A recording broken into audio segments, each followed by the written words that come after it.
So we're just checking out this video by DCG, and it is called PlayStation selling Last of Us again. Also, Joel was right. Let's check it out. Hey there gamers, Dreamcast Guy here, and today we're talking about The Last of Us, and I gotta admit that this video is going to be a bit angry because every part of the two stories we're talking about, to me, they feel insane. They are re-releasing it again. I'm dead serious. PlayStation is about to release a $110 version of The Last of Us, which means that across the two games, they have been remade, remastered, repackaged, resold, reported over and over and over and over and over again. And it is bonkers to me that, And he's upset about this. Why is he upset? I thought this is the sort of thing PlayStation fans, thrived on. They lived on. This is what drives them forward. They're all about the remakes and the remasters. Why is he upset? I don't get it. Every game company tries to do remasters. They try to resell stuff. I'm totally fine with that. So see, he's totally fine with it. So he should totally be okay with actually, the whole Last of Us being remastered again and again and again, and then buying the same game again and again and again. I don't know. There seems to be like a thing that they would like. No? How can he be upset that it's being remade? There's no way. No way he's upset.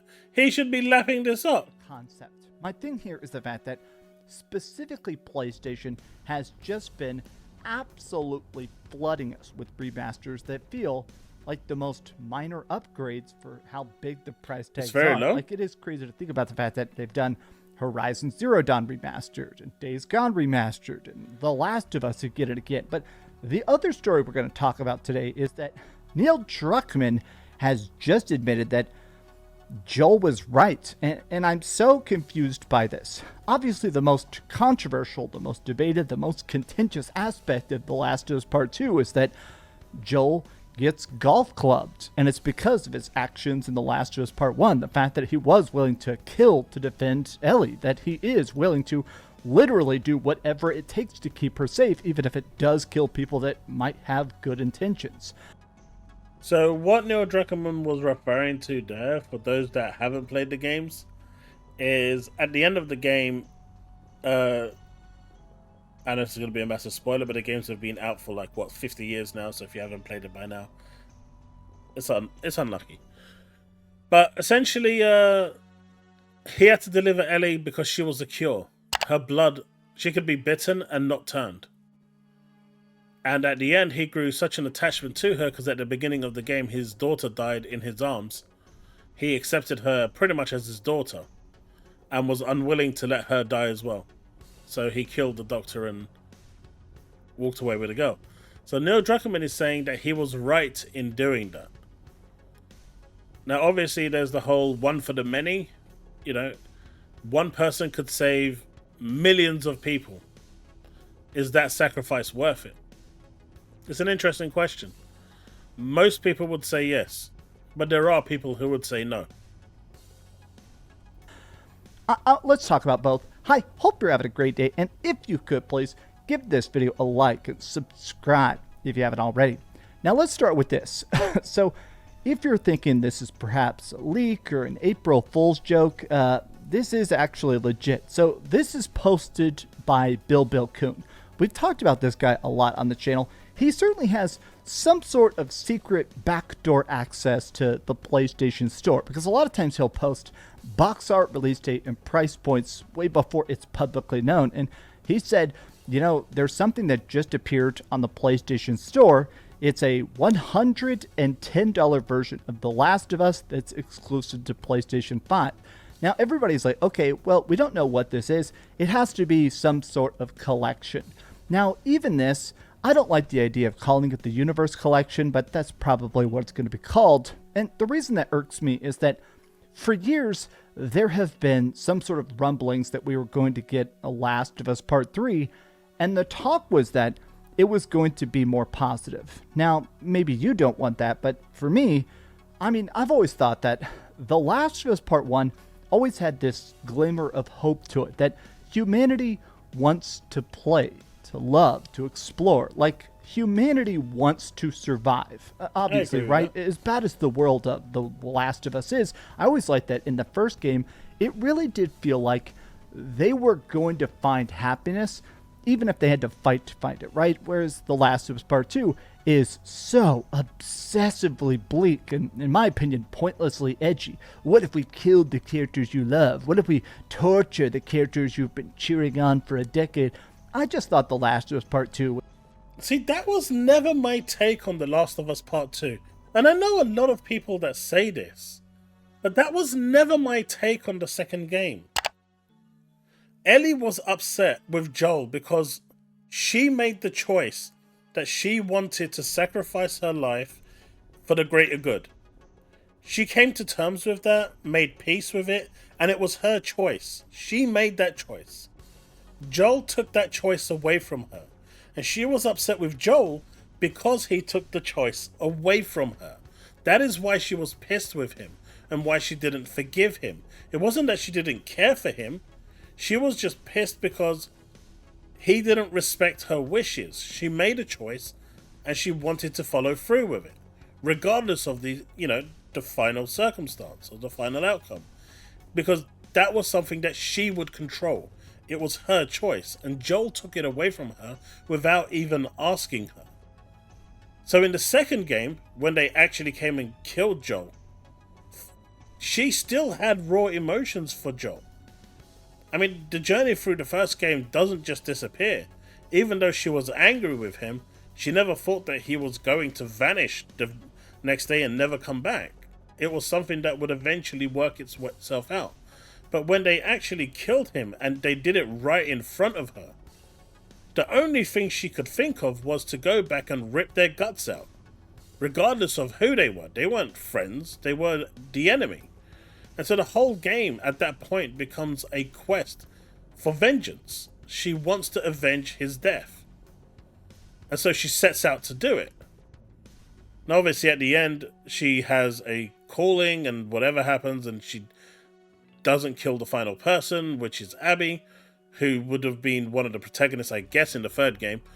But that's what the whole point is. All of this talk about, oh, this fetish, this and that, it was never about that. It was about her seeing her father figure brutally murdered in front of her, with her not being able to do anything about it, and then going on a hunt to find each and every one of them and take them out in the most brutal way, the way they killed Joel. That was the main aim of it. So, no, he's wrong. He's 100% wrong here. It was just really not a good idea from start to finish. As fun as The Last of Us Part 2 is, I always thought that it was such a bad move plot-wise. No, I but think the it was a rumors great about move. The Last of Us Part 3 finally finding some sort of cure about maybe saving the world, to me, I was very interested in that. Whereas now they've confirmed pretty much explicitly, Neil Druckmann has said, there's not going to be a Last of Us Part 3. So that, to me, sucks. But I agree, that does suck, because I did want a third one, because that was supposed to kind of finish the overall story arc, because it wasn't actually even supposed to be about Abby. Maybe Abby would have played a role in it, but it was actually supposed to be about Tommy, Joel's brother. And that was supposed to kind of tie all three games into one and give it a conclusion. That was the original thought process behind the third one, which could have actually ended up being really good. But who knows? Maybe by the time PlayStation 6 comes around, they might change their mind, cancel Intergalactic, and go back to The Last of Us 3. they've been doing this weird thing where Naughty Dog, with each of these different additions they do, by buying it, you get extra skin. So look, now you can wear a jacket from Intergalactic: The Heretic Prophecy. Oh, Ellie's got extra shirts she can wear in the remake. That's great, whatever. But to me, even as we keep getting extra characters for the roguelike mode with the PC re-release and stuff, because God, they're also releasing this on PC, it just feels really weird that they keep releasing it again and again and again. Look at this. tell us you're out of ideas at PlayStation without telling us you're out of ideas at PlayStation. Now, a lot of people are excited for Intergalactic. I do think Intergalactic is going to end up being very fun to play whenever it eventually comes out. But people are like, bro, how many Last of Us re-releases are you going to get until then? They won't even give you a part 3. Look at that. It's Naughty Dog. All they have to do is milk The Last of Us. Hell, Intergalactic is the first new IP they have made that isn't coming out till 2026, possibly 2027. I guarantee you they're going to milk The Last of Us and make another re-release on PlayStation 6. I can actually see that. The Last of Us Collection PS6 edition. I can so see it. I can totally see it.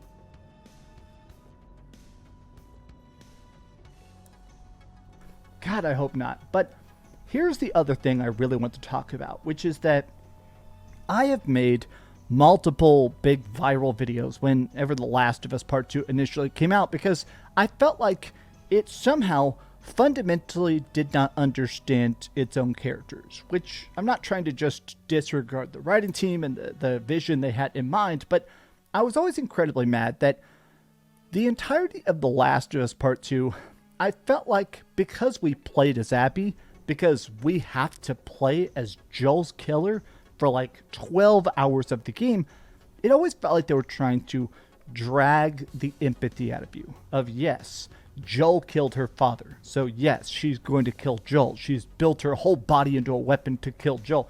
I understand that from a narrative perspective, but the entire game tried to make it feel like, oh, all revenge is bad. Oh, everything's bad. Everybody's bad. I mean, in a post-apocalypse world, who is actually good? It's kill or be killed, right? I mean, I'm going to use The Walking Dead as an example. If you see anyone walking around outside, you're not going to walk up to them like they're your neighbor, are you? Everyone is trying to take what you have. It's just one of those worlds, and if you decide to go and, shoot someone's dad in the face, well, there's going to be repercussions of that. I mean, he even had the whole Fireflies against him, right? And Brick, apparently it's supposed to be £110 or $110. So it feels really weird that now Neil Druckmann just stated Joel was right to kill everybody Simple. and save Ellie in The Last of Us. I believe Joel was right. If I were there in Joel's position, I hope I'd be able to do what he did to save his daughter. I wholeheartedly agree no sane person or parent would sacrifice their child for the greater good, and nobody owes their life, especially children who can't consent, because of a world built on forced sacrifice is not a world worth saving. But again, here's the point. She made the choice. Now, unknown to her, because she didn't have all the facts, the doctor's daughter, Abby, was also immune to bites. Right? So she was actually immune as well, but the doctor knew that if you undergo this process, it would, in fact, take the life of the patient in order for them to get the marrow they need. The patient wouldn't survive it. So he was not willing to sacrifice his daughter. So he was willing to sacrifice another random person. So, in my opinion, had Ellie had known that fact, maybe she would have chosen differently. She didn't have all the information. So, in that regard, I think Joel did do the right choice. I know ultimately Ellie never really found out the truth, and Joel was a Hail Mary in pulling her out, but the reality is the cure was always within the doctor's reach. His own daughter was the cure, but he wasn't willing to sacrifice her. But he was willing to sacrifice someone else. So that's always a interesting, note. Now, this is super weird, and a lot of people are like, wait, then what the hell are we doing? Who would have thought Neil Druckmann would have no issue attacking oh god. Then why gaslight the entire fan base? Not only was he right for his own gain, he was not right in the fact that he robbed humanity of a chance. Everybody is still just... I mean, you can already see that these people didn't play the second game because the second game explains about the doctor's daughter, Abby, being the cure and him not wanting. And he even told the staff that actually did find out about it not to say anything, because if they did, he'd kill him outright. He was not willing to put his daughter in harm's way. So there was a bit of double standards going on there. But you can see that the people that are commenting haven't really played the game to actually be able to give that context. They're just lemmings that listen to everyone else and follow through with, oh, what, everyone is saying this game is bad? Okay, I'm going to say this game is bad too. Debating this. Because it's just super weird that the guy who made Joel, the guy who's been trying, in my opinion, to convince us that Abby was justified, that the murder was justified, that the golf clubbing had a proper purpose to fit. I'll be honest with you. If someone shot my dad, I'm going after the person. I'll be honest with you. I'm not gonna let it slide by. I am going after them. So yeah, Abby was fully justified. You can sugarcoat that and cope with that however much you want. She was fully justified in what she did. Into this puzzle, I just feel like, have a good night, Paul. To me, it absolutely falls apart. My major issue with The Last of Us Part 2 is always going to be the fact that it felt like it wanted you to both sides an argument that didn't need both sides. It felt like they tried to go, yeah, when you're playing as Ellie and you're trying to find Abby to kill her for killing Joel, that makes sense. You already love Joel. You already love Abby. Trying to get that, you already love Ellie. You already love Joel. So her getting that vengeance, that makes sense. You've seen the life in Jackson. You understand what they're trying to convey. It makes sense. Okay. So it's super bizarre that the back half of that game tries to be like, well, Abby had some good points too. And now they're being like, oh, actually, no, Joel was totally justified. No, that's the whole point of the game, you idiot. It's providing you with... there's no right answer. That's the point. No one is right or wrong in what they did. That's literally the whole point of the game. You're either a freedom fighter or a villain. But no matter which side you're on, the opposite is the freedom fighter and the opposite is the villain. There's no right or wrong answer here. When Joel went in, he was justified, in my opinion, in taking Ellie. Was he justified in shooting the doctor? Probably, to a certain degree, considering the doctor was going to shoot him. But then they would, by killing the doctor, he made it so the doctor would never come after Ellie. Because if he didn't kill the doctor, they would have just sent more people. But that doctor was the only person left that could make the cure. So he made sure that Ellie was safe by killing the doctor. But the doctor is at fault for not using his own daughter in the first place. He would have had the cure. So there's no real right or wrong answer here. That's the whole point. That was the whole conundrum of the story. Ellie, Abby was justified in what she did because Joel killed her dad. Joel was justified in what he did because he wanted to save Ellie. There's no middle ground there. I'm rambling, and maybe this doesn't even fully make sense, but I'm frustrated because the entirety of the game was basically built on this moral argument of trying to convince yourself that there are different ways to solve problems, that there is two sides to every situation, but then coming out and being like, oh yeah, the protagonist was always correct. Maybe that just sort of undoes it for me, but how do you feel about it? And I'm very serious, in the comment section, how do you feel about Joel?